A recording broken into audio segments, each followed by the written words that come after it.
বাংলাদেশে অত্যন্ত সহজলভ্য ও সুস্বাদু মাছ হিসেবে পরিচিত তেলাপিয়া অস্ট্রেলিয়ার পরিবেশের জন্য বড় অশনি সংকেত। দেশটির কয়েকটি অঙ্গরাজ্যে তেলাপিয়া মাছ দেখলেই সেটি মাটিতে পুঁতে ফেলার নির্দেশ দিয়েছে দেশটির সরকার।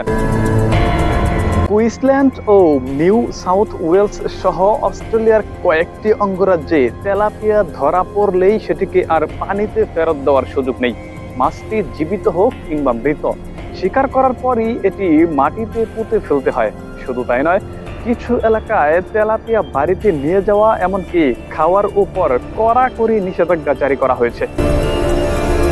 এই প্রজাতির মাছ খুব দ্রুত বংশ বিস্তার করতে পারে এবং অল্প সময়ের মধ্যেই একটি সম্পূর্ণ জলাশয়ে ছড়িয়ে পড়ে।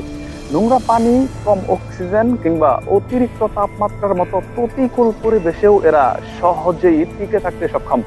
পাশাপাশি অতিরিক্ত মলমূত্রের কারণে পানির পুষ্টির ভারসাম্য নষ্ট হয়, যা ক্ষতিকর শ্যাওলা বৃদ্ধির অনুকূল পরিবেশ তৈরি করে। তেলাপিয়ার মা মাছগুলো এতটাই সহনশীল যে মাছটি মারা যাওয়ার পরও তার মুখের ভেতরে থাকা ডিম কিংবা পোনাগুলো বেশ কিছু সময় পর্যন্ত জীবিত থাকতে পারে।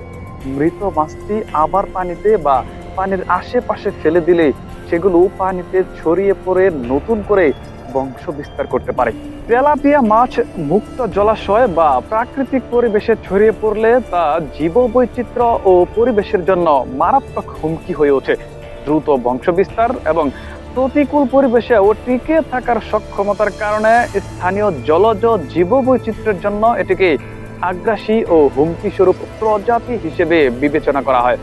উন্মুক্ত জলাশয়ে এর বিস্তার প্রাকৃতিক পরিবেশের ভারসাম্য নষ্ট করে তোলে। এ কারণে এই অস্ট্রেলিয়ার সরকার এসব তেলাপিয়া মাছ দেখলেই সেটিকে তাৎক্ষণিকভাবে মাটিতে পুঁতে ফেলার নির্দেশ দিয়েছে।